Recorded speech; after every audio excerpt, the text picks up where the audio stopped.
Ávila es una ciudad preciosa, orgullosa de sus murallas, de sus iglesias, de sus rincones pintorescos, pero realmente ha sido una mujer, una hija de esta ciudad, la que ha universalizado a Ávila, una mujer que ha unido para siempre a su persona el nombre de su ciudad natal.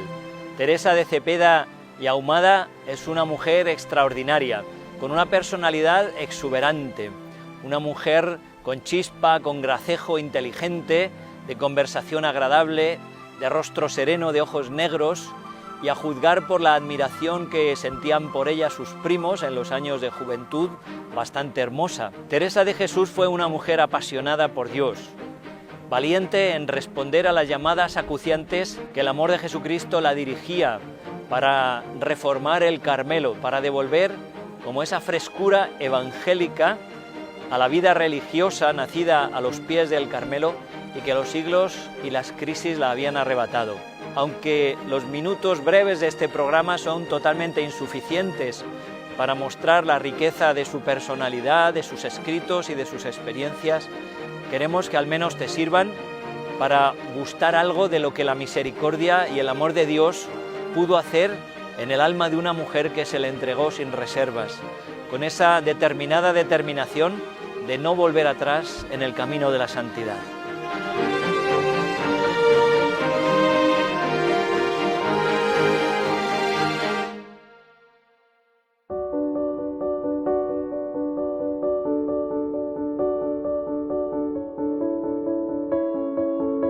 El mejor modo de acercarse a Santa Teresa es vigilarla en sus primeros pasos. Y lo podemos hacer gracias a ella misma, que nos lo contó. Leyendo ya el primer capítulo de su vida, comienza la primera frase: el tener buenos padres me bastara, si no hubiese sido tan ruin. A partir de ahí explica, sus padres los dos, de fe, de oración, amigos de buenos libros, llenos de caridad con los pobres, amigos de la verdad. Hay una serie de virtudes cristianas que ella vio en sus padres y asimiló. En el seno de su familia, Teresa va a aprender algo que luego le va a valer mucho y que no era habitual en la época, que era a leer y a escribir. Santa Teresa tiene una gran afición por la lectura cuando es joven, diciendo incluso que no tenía contento si no tenía libro nuevo. Y en esos libros va ella a ir captando algunos de esos retazos que le van a marcar en su corazón para toda la vida. Y así le sucede. Leyendo Vidas de Santos, nos dice Teresa, veía cómo los mártires iban muy barato a gozar de Dios y deseaba yo muy mucho morir así. Entonces un día toma a su hermano Rodrigo y se escapa de casa, con la intención de ir a tierra de moros, decía ella, para que allí la descabezase. Esta aventurilla de infancia va a ser muy importante, porque no es solo una travesura más, podríamos decir, de un niño, sino que va a revelar una verdad que se le va a quedar a Teresa grabada en el corazón, la verdad de hacer lo que sea por Dios. Aquella aventura salió mal y ella misma nos narra en el libro de la vida que después de aquello, dice que en un jardincito que tenían en casa jugaban a poner piedrecitas a modo de ermitaños, dice que siempre se nos caían. Y lo que recuerda de aquellos juegos de infancia es que, a pesar de todo aquello, de las piedras que se caen, del viaje a tierra de moros, de todas aquellas aventuras de niños frustradas, dice, se me quedó en el corazón grabado que pena y gloria eran para siempre, siempre, siempre. A los 14 años sucedió un hecho trágico, que fue la muerte de su madre, doña Beatriz.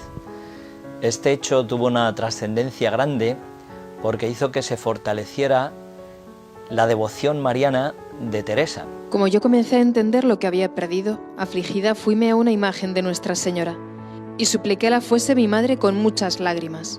Paréceme que aunque se hizo con simpleza, que me ha valido, porque conocidamente he hallado a esta Virgen soberana en cuanto me he encomendado a ella, y en fin, me ha tornado así.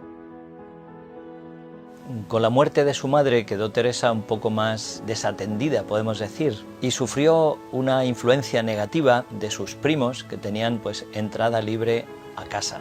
Ya hemos señalado cómo ella era una mujer hermosa, y esto pues hizo que ella se entregara a esa edad a las vanidades del mundo, a las galas, a los perfumes, a cuidarse los cabellos, y aunque ella dice que siempre tenía mucho cuidado de su honra y que por nada del mundo ofendería a Dios, perdió el fervor que tenía de pequeña. Su padre y su hermana mayor, viendo el peligro que corría y como la orientación que estaba tomando su vida para protegerla, decidieron internarla en el convento agustino de Santa María de Gracia. Siempre con esa sinceridad que le caracteriza, pues dice que lo pasó mal al principio porque le duró muy poquito, que con esas nuevas amistades, sobre todo con la relación con una monja joven de las agustinas, María de Briceño, ella empieza a regresar a esa verdad de cuando niña, ¿no? Ese Dios, la consistencia de Dios, Dios que es para siempre, ¿no? Al comienzo ella menciona que tenía una gran aversión a la vocación religiosa, dice que era enemiguísima de ser monja, pero poco a poco, con el trato con esta religiosa, María Briceño, ella misma iba pidiendo a las otras chicas que rezaran por ella para que Dios demostrara cuál era su vocación y cuál era su voluntad sobre ella. Cuando pensaba en vocación, pensaba en el convento de la Encarnación, porque allí estaba una amiga suya, Juana Suárez, y esta amistad va a ser también decisiva en el hecho de que Teresa tome la decisión de entrar en las Carmelitas Calzadas de la Encarnación.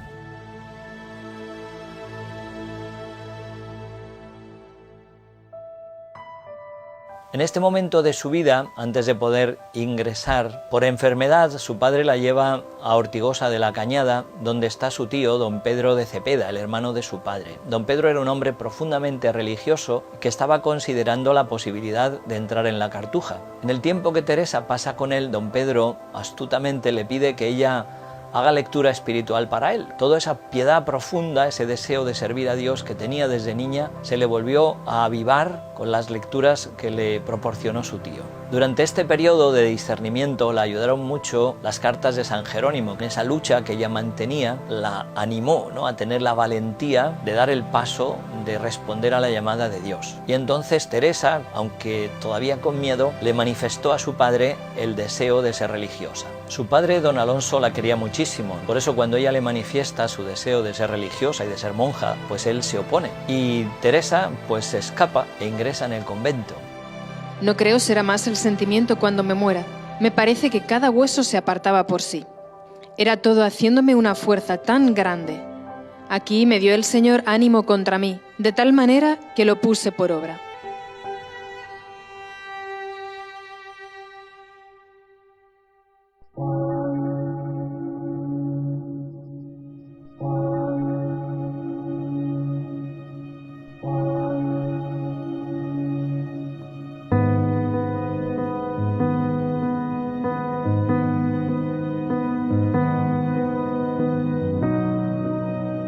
Después de entrar de religiosa, explica Teresa cómo por la mudanza de la vida, de las costumbres, de la alimentación, pues cae enferma. Su padre decidió sacarla para llevarla a una curandera famosa que estaba en Becedas. Hicieron una parada para visitar de nuevo a su tío, don Pedro de Cepeda. Don Pedro va a poner en las manos de Teresa un libro que va a ser trascendental, que es el tercer abecedario del franciscano Osuna. Entonces, este libro trata sobre la oración de recogimiento. Y leyéndolo en los ratos de oración que ella tenía con este libro, el Señor le va a dar ya una oración de quietud, aunque ella todavía no sabe reconocerla. Es el comienzo de una oración mística, de una oración pasiva. Dice que el Señor ya le había dado don de lágrimas y que le gustaba recogerse, y tomó aquel libro como maestro y guía para su vida de oración.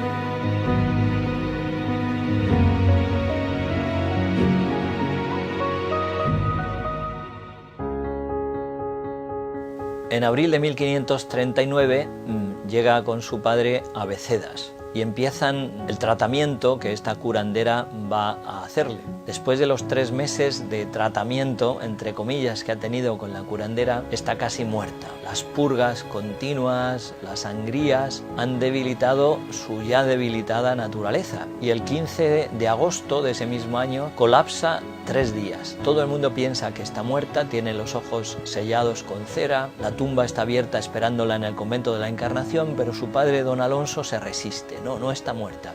Y gracias a que él pues quiso esperar para realizar el entierro, Teresa se recupera, empieza a moverse levemente y se dan cuenta de que está viva. Al regresar al convento pasa 3 años tullida, pero con buen espíritu de piedad y de aceptación, y viendo que la situación no mejora, se encomienda a San José y en 1542 recibe la gracia de la curación. El Señor, y a través de San José, dice Santa Teresa, obró como quien es Él, ¿no? De darme la gracia de que yo pudiera andar y ponerme de pie y no estar tullida. Y yo hice como quien soy, usando mal de aquella gracia.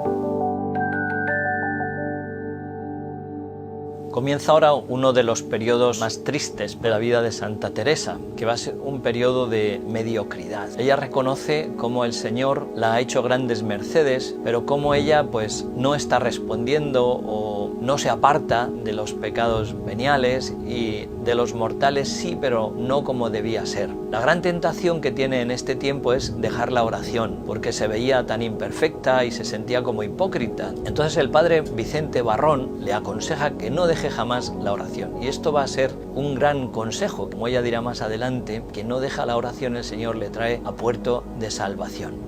Ve como que el Señor responde con una mayor fidelidad, con una mayor delicadeza y a veces hasta con gracias más fuertes y más grandes a esa mediocridad suya. Dice, referido a este periodo, con grandes regalos castigabais mis delitos. Un momento decisivo y crucial en la vida de Santa Teresa será lo que ha sido llamado la segunda conversión, en 1554. Ante una imagen de un Cristo muy llagado, dice ella que había sido traído al convento para celebrar cierta fiesta. Entonces, al entrar en el oratorio, ella se encuentra de bruces con esta imagen y al verla muy piadosa, toda llena de heridas, pues toca profundamente su alma. Y ella siente que se le rompe el corazón y se arroja a sus pies a llorar, pidiéndole que le fortaleciera para ya no volver más a ofenderle. Acaecióme que entrando un día en el oratorio, vi una imagen que habían traído allá a guardar, que se había buscado para cierta fiesta que se hacía en casa. Era de Cristo muy llagado y tan devota que en mirándola, toda me turbó de verle tal, porque representaba bien lo que pasó por nosotros. Fue tanto lo que sentí de lo mal que había agradecido aquellas llagas, que el corazón me parece se me partía, y arrojóme cabe él con grandísimo derramamiento de lágrimas, suplicándole me fortaleciese ya de una vez para no ofenderle.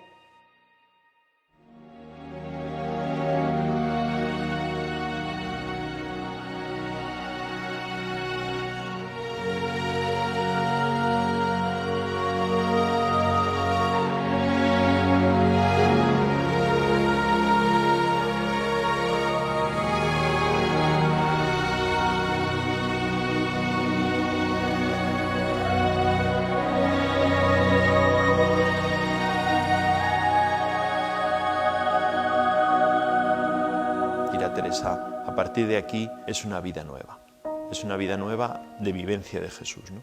Va a cambiar toda su vida. No solo unifica su corazón, sino que también potencia su oración. Teresa empieza a orar con mayor asiduidad, con mayor fuerza, diríamos, ¿no? Poniendo su vida en Cristo, lo que hace que avance en el camino de la oración. Se van a dar las gracias místicas más significativas de la vida de Teresa y encontramos un cambio sustancial en la vida. Hasta tal punto que llega un momento, estamos en el año 54, estos años 54-59, llega un momento en el que Teresa se pregunta: ¿y qué puedo hacer yo por tal Señor? ¿Qué puedo hacer yo por este Señor que me ha cambiado la vida?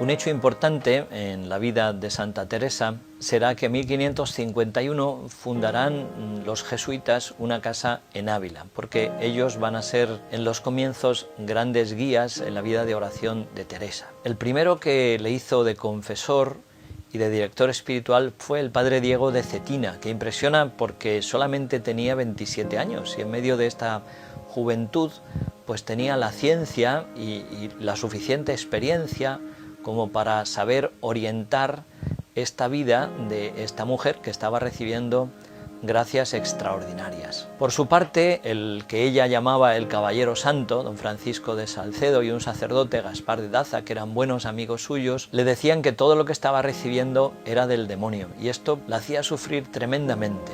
Va a ser crucial la intervención del padre Diego de Cetina.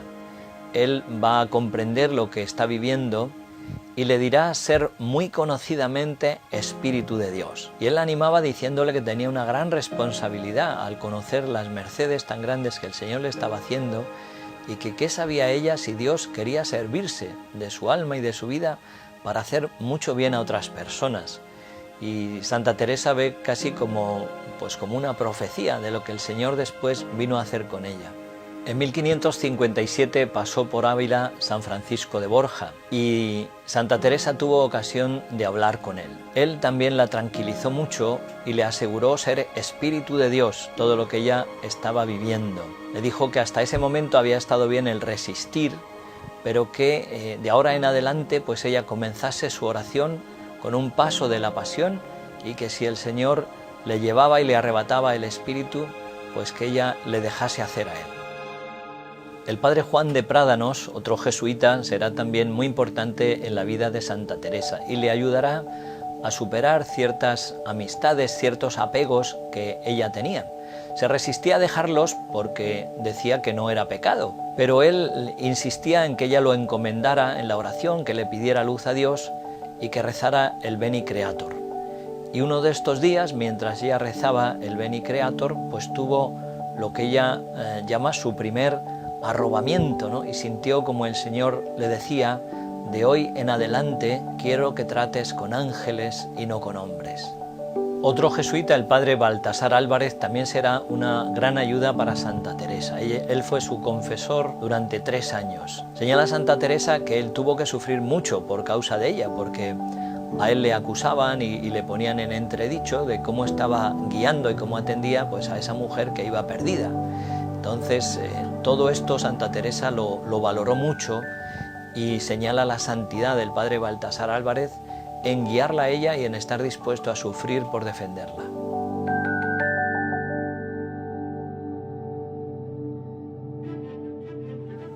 Santa Teresa es una maestra de oración, ha sido privilegiada por Dios con unas experiencias increíbles de intimidad con Él y ella pretende en sus escritos transmitir y como engolosinar a las almas con esta experiencia de oración. En el libro de la vida ella pone 4 grados de oración, donde compara la vida de oración a regar un huerto.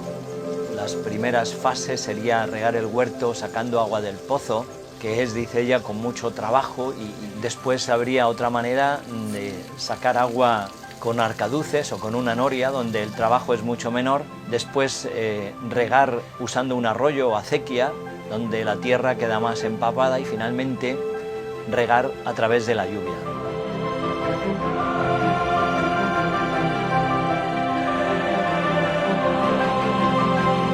Estos ejemplos lo que pretenden es mostrar cómo en la vida de oración se pasa de una oración más activa, donde el hombre tiene que disponerse y donde tiene que realizar un trabajo mucho más arduo para disponerse a recibir el don de Dios, a otras etapas, otros grados de oración donde predomina la pasividad, ¿no? Donde es Dios mismo quien regala al alma. Dice ella que en estos grados es como un niño que abre la boca y su madre simplemente pues le introduce la cuchara y le da todo el alimento.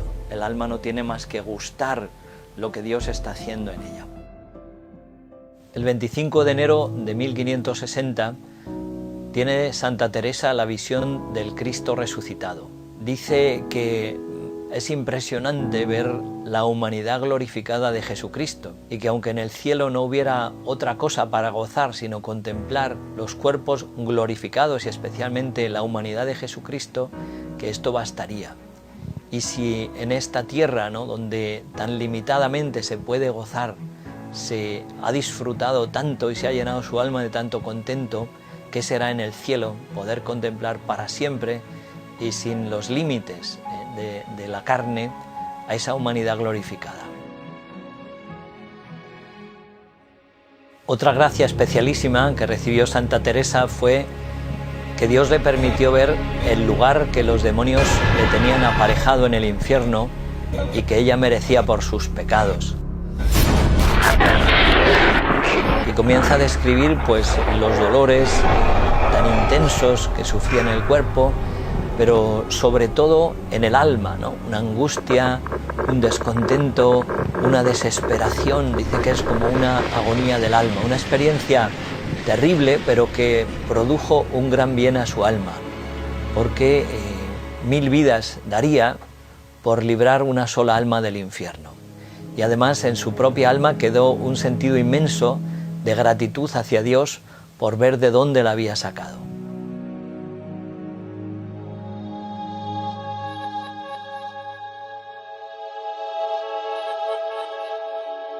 En septiembre de 1560, una persona les preguntó si estarían dispuestas a fundar un monasterio de la Reforma, de volver el Carmelo a su pureza original. Y después el Señor le dio, después de comulgar un día, una gran iluminación sobre este tema, ¿no? Sentía que el Señor la hablaba, la animaba, casi la impulsaba, ¿no?, a que hiciera esa reforma, porque en ella se serviría mucho a Dios, que en una puerta estaría San José guardándola y la otra la guardaría la Virgen, y que el Señor estaría viviendo entre ellas. Antes de lanzarse a realizar la reforma, pidió también el consejo de San Pedro de Alcántara, ya mayor, y San Pedro de Alcántara respondió diciendo que por nada del mundo lo dejasen de hacer.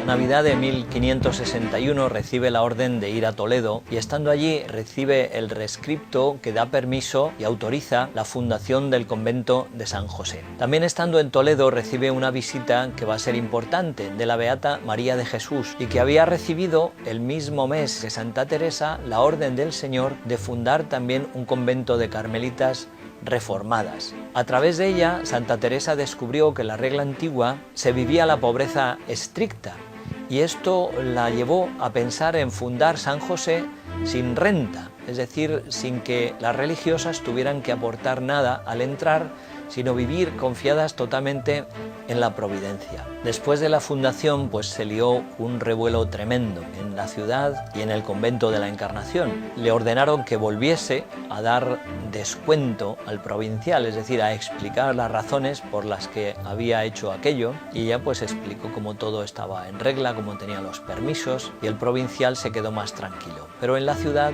pues no aceptaban para nada que se hubiera fundado un convento sin rentas, porque pensaban que iba a ser una carga, que estaban locas, que de qué iban a vivir. Pues allí hasta la policía o los alguaciles de entonces pues fueron para intentar sacarlas del convento. Poco a poco las cosas se fueron pacificando y a final de ese año de 1563 Santa Teresa es nombrada priora de San José y se traslada allí a vivir con 4 religiosas del convento de la Encarnación. En 1567 el padre Juan Bautista Rubeo, que era el superior general de los carmelitas, visita el convento de San José y queda pues gratamente impresionado de lo que ve y da permiso a Santa Teresa para que se funden más conventos reformados. Y el superior autoriza también la fundación de 2 conventos de frailes que sigan la regla de la Reforma.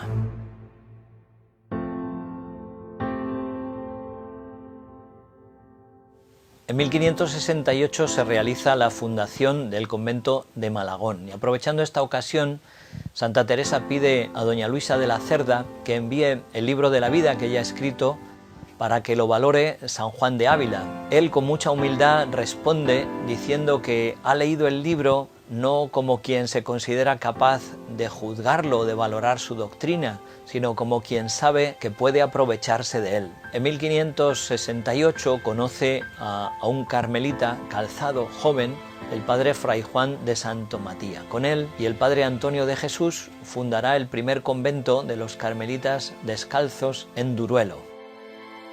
el padre Pedro Fernández, después de visitar el convento de la Encarnación, que es un convento de carmelitas calzadas, decide llevarla allí como priora. Ella, sabiendo que aquello no iba a ser fácil, se resiste, pero en su vida de oración siente que el Señor la pide muy claramente que tiene que hacer aquello que le está diciendo el provincial, que obedezca y que acepte el cargo de priora en la Encarnación. Comprendiendo que la tarea en la Encarnación era difícil, llama a su lado a San Juan de la Cruz para que sea el confesor de las monjas. Y en una misa que él celebra, Santa Teresa va a recibir la gracia del matrimonio espiritual. A ella le gustaba comulgar con formas grandes y San Juan de la Cruz, para mortificarla, pues partió la forma por la mitad para darle solo la mitad de esta partícula. Y a pesar de eso no fue pues un obstáculo para que el Señor le hiciera una de las gracias más grandes de su vida. Representóseme por visión imaginaria, como otras veces, muy en lo interior, y díjome: mira este clavo, que es señal que serás mi esposa desde hoy. Hasta ahora no lo habías merecido. De aquí en adelante, no solo como criador y como rey y tu Dios, mirarás mi honra, sino como verdadera esposa mía. Mi honra es ya tuya, y la tuya mía. Otra de las gracias místicas que Santa Teresa recibió fue la gracia de la transverberación. Las religiosas que vivieron con ella dicen que recibió esa gracia varias veces, y San Juan de la Cruz dice que es una gracia muy subida que Dios hace solamente a almas muy escogidas. Vi a un ángel cabe mí hacia el lado izquierdo en forma corporal. No era grande, sino pequeño, hermoso mucho. El rostro tan encendido que parecía de los ángeles muy subidos, que parecen todos se abrasan. Veíale en las manos un dardo de oro largo y al fin del hierro que parecía tener un poco de fuego. Este me parecía meter por el corazón algunas veces y que me llegaba a las entrañas. Al sacarle, me parecía las llevaba consigo y que me dejaba toda abrasada en amor grande de Dios. Era tan grande el dolor que me hacía dar aquellos quejidos, y tan excesiva la suavidad que me pone este gran dolor, que no hay desear que se quite, ni se contenta el alma con menos que Dios.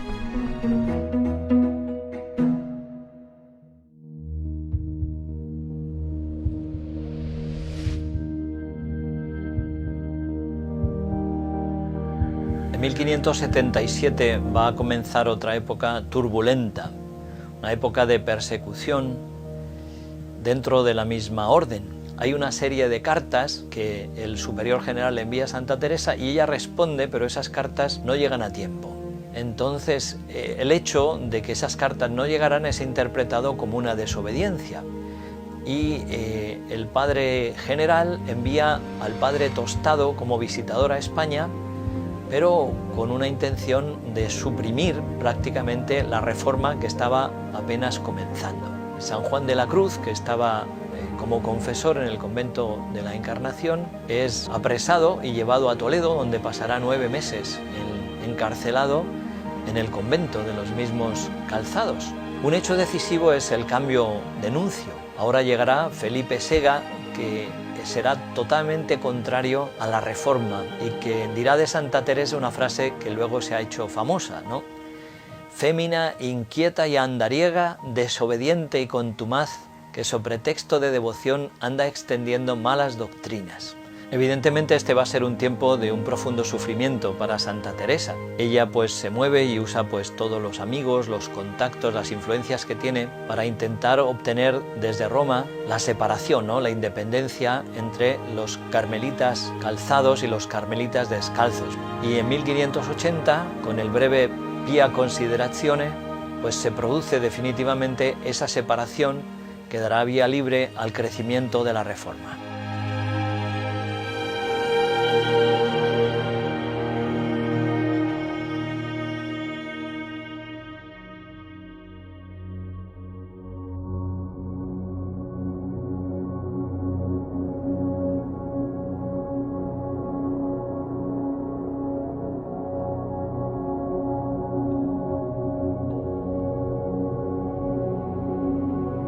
A principios de 1582, Santa Teresa sale con el padre Gracián hacia Burgos para la fundación que van a realizar allí. Y en el camino de regreso está en Medina del Campo y ella se encuentra ya bastante enferma y recibe la orden del padre Antonio de Jesús de que vaya a Alba de Tormes, porque la hija de la duquesa está a punto de dar a luz y la duquesa quiere que Santa Teresa, ya con fama de santa, pues acompañe a su hija en ese trance que en el momento pues era peligroso porque muchas madres morían al dar a luz. El 20 de septiembre llega y tiene que acostarse porque el cuerpo ya no resiste. El 1 de octubre ya no se levantará de la cama y cuando siente que su muerte es inminente, comienza a exhortar a todas las religiosas a que vivan fielmente y cumplan su regla. Dice, si lo hicieren así, no sería menester otra cosa para canonizarlas. Cuando le traen el viático, ella, que está muy enfermita en la cama, se pone de rodillas y le dice al Señor, esposo mío, ya es tiempo que nos veamos.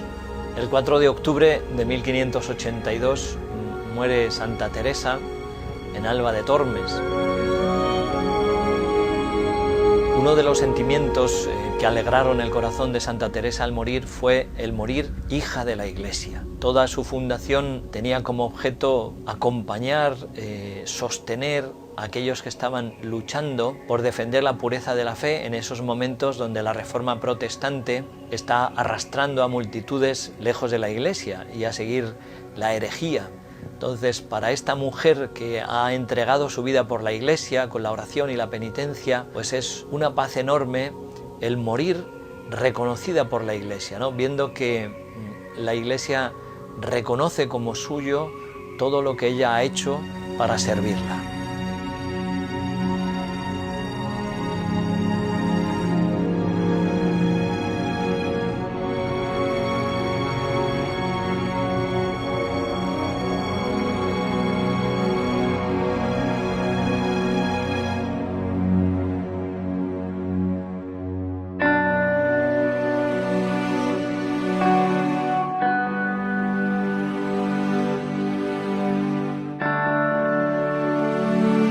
Después de haber recorrido esta vida apasionante de Santa Teresa de Jesús, podríamos tener la tentación de pensar, todo esto es muy bonito, pero no es para mí. Ella es un alma elegida por Dios, a la que ha favorecido con gracias extraordinarias, y yo soy pues un hombre sencillo, un pobre pecador, y no tengo nada que ver con todo esto.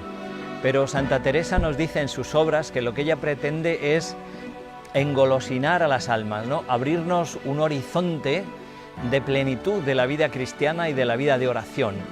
Hoy en nuestra sociedad hay una crisis de silencio, de oración, una crisis de intimidad con Dios. Incluso en muchos ambientes de la Iglesia no se favorece la oración.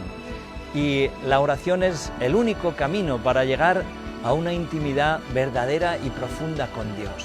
Jesucristo dice en el Evangelio, yo he venido para que tengan vida y la tengan en abundancia. Y esta abundancia de vida se nos da a través de la oración. Y nosotros no tenemos que tener miedo de buscar, de leer las obras de Santa Teresa, el libro de su vida. Ella nos anima, es muy consolador ver cómo ella tuvo que luchar, que sufrir, pero al final, dice ella, una sola gota, ¿no?, de esta gracia, de esta vida de Dios, te consuela por todos los trabajos padecidos. Merece la pena y la vida cristiana llega a su plenitud a través de esta vida de oración. Cuando tengamos dificultades, nos dice Santa Teresa, tenemos que mirar a Jesucristo, contemplarle en su humanidad y especialmente en su pasión, a través de sus sufrimientos, de sus llagas, a través del amor, de esa intimidad de amor con Él, el alma encuentra fuerzas para seguir adelante. Como conclusión de este programa, yo querría decir, hagamos oración, no dejemos la oración. Para entrar en este castillo, dice ella, la puerta es la oración, porque es la puerta a la intimidad con el Señor. Es abrir la puerta de nuestro corazón para que Él pueda entrar y llenarnos con su gracia, que es lo que Él desea. Y cuando haya dificultades, recordemos esas palabras de Santa Teresa. Él es amigo verdadero. Con este gran capitán que se puso el primero en el padecer, todo se puede sufrir. Es ayuda y da esfuerzo. Es amigo verdadero, nunca falta.